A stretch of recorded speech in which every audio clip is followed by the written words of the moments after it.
Merci Jésus. Sois béni, éternel Dieu. Merci Jésus. Merci Jésus. Dans cette attitude de la spiritualité où je sens l'Esprit de Dieu, la puissance et la force de Dieu, nous allons essayer de traiter sur un sujet qui m'est parvenu. C'est une question dans de personnalités qui nous suivent sur YouTube. Merci à vous. La question est celle-ci. Qu'est-ce qu'il y a au-delà du voile de la vie?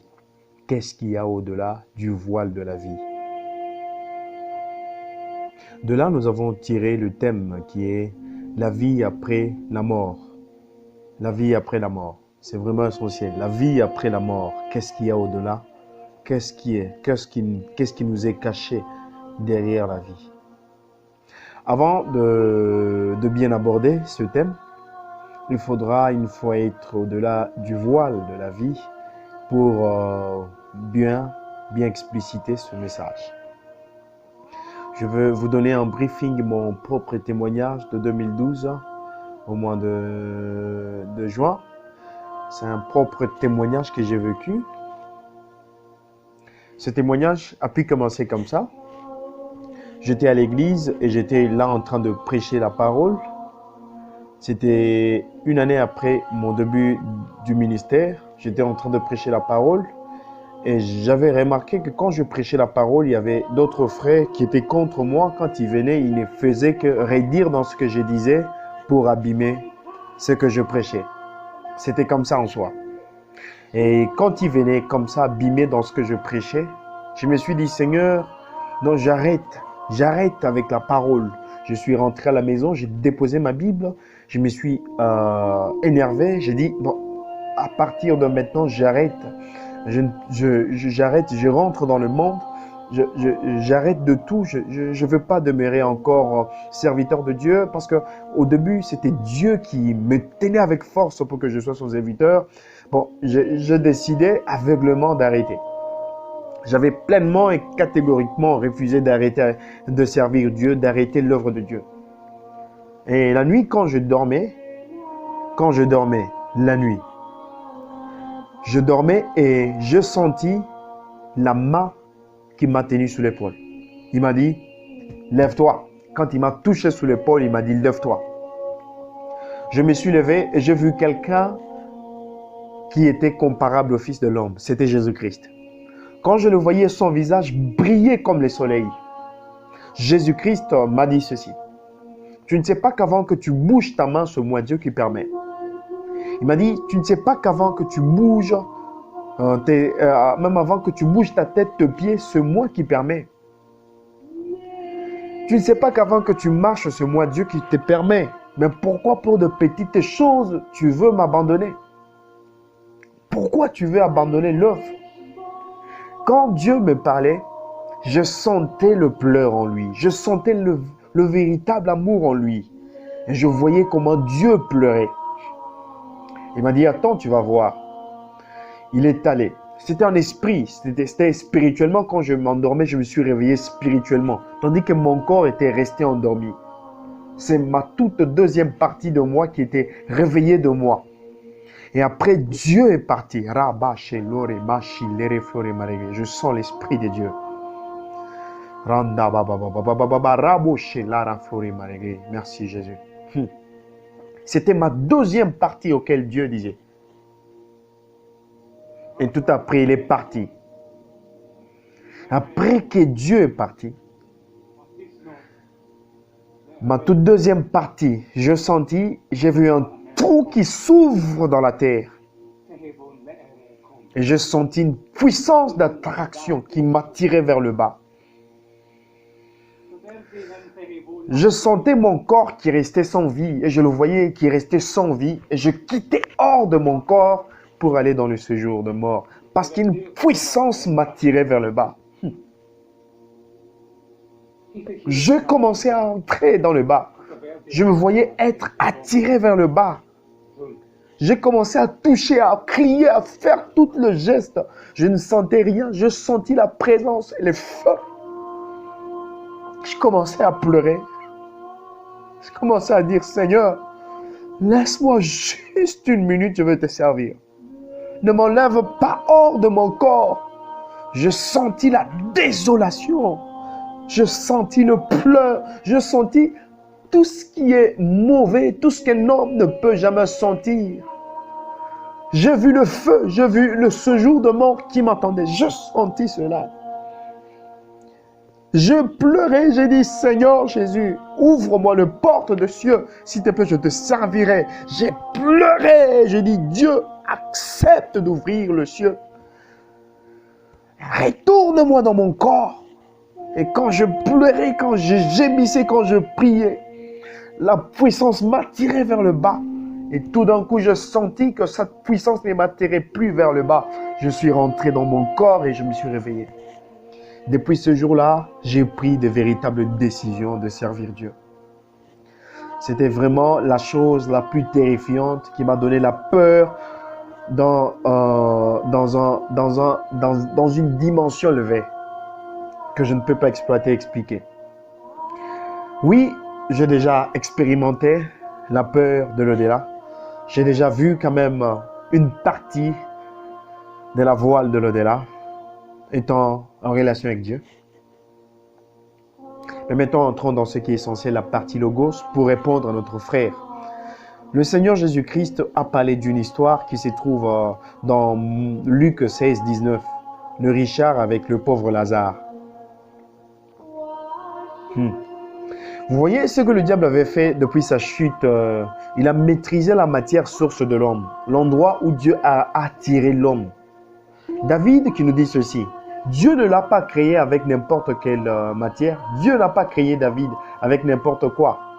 Dieu a créé David avec la terre qui est au centre de la terre. Il dit en Psaume 137, 15. Il dit, Dieu m'a créé avec la terre qui vient de la profondeur, du centre de la terre. Vous voyez, le diable, en descendant depuis sa chute, il est allé maîtriser à la source parce qu'il savait que l'homme devrait mourir. Et quand Dieu dit à l'homme, tu es poussière, tu retourneras dans la poussière. C'est pas à la poussière, dans la poussière. L'homme devra y aller, retourner là où il venait, de la matière source de là qu'il venait, après sa mort. Le premier juste qui a expérimenté la mort, le premier qui est mort sur terre, c'est Abel. Abel pleurait étant là-bas.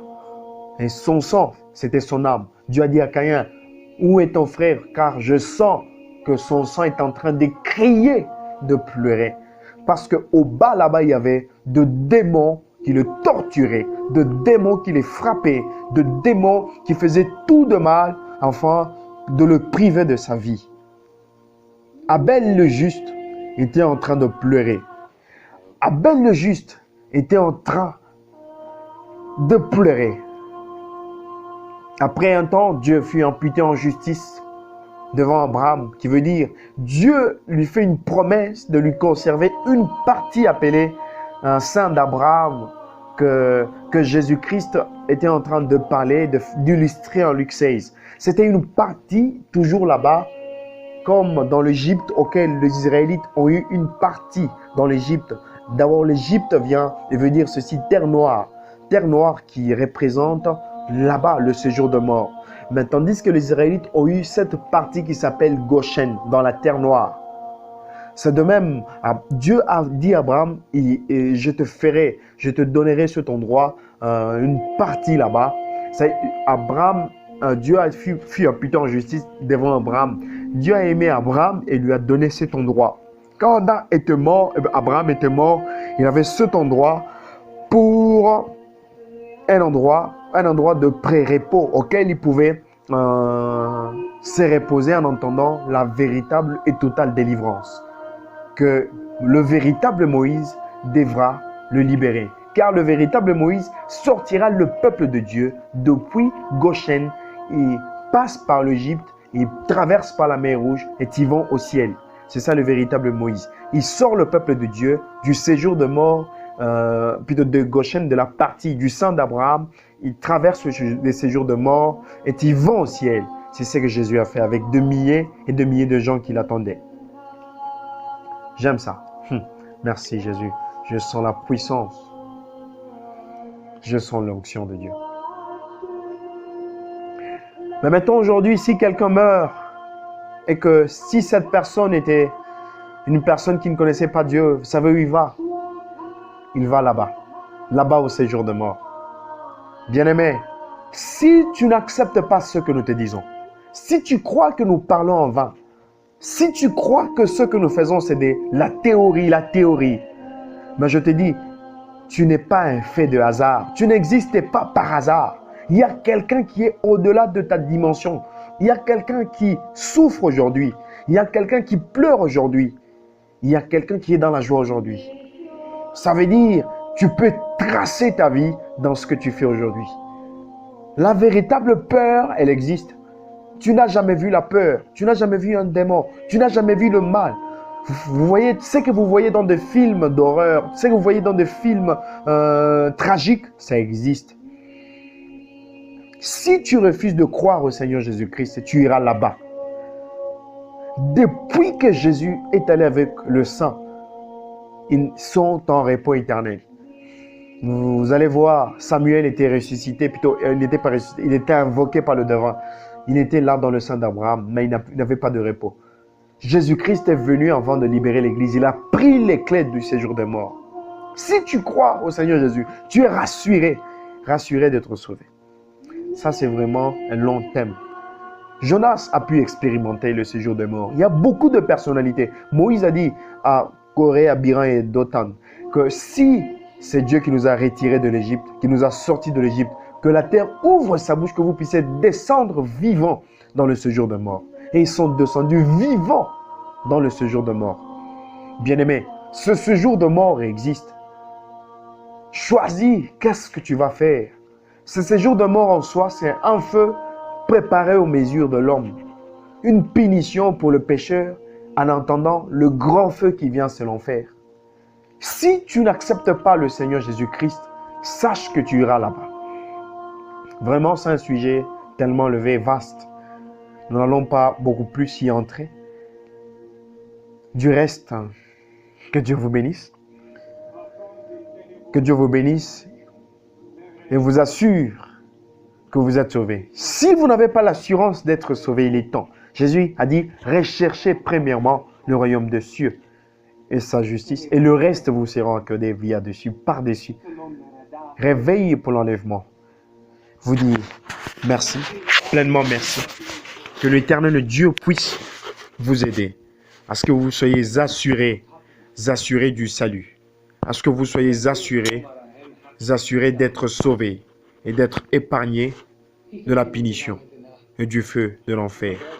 Que Dieu bénisse sa parole aujourd'hui. Merci Jésus.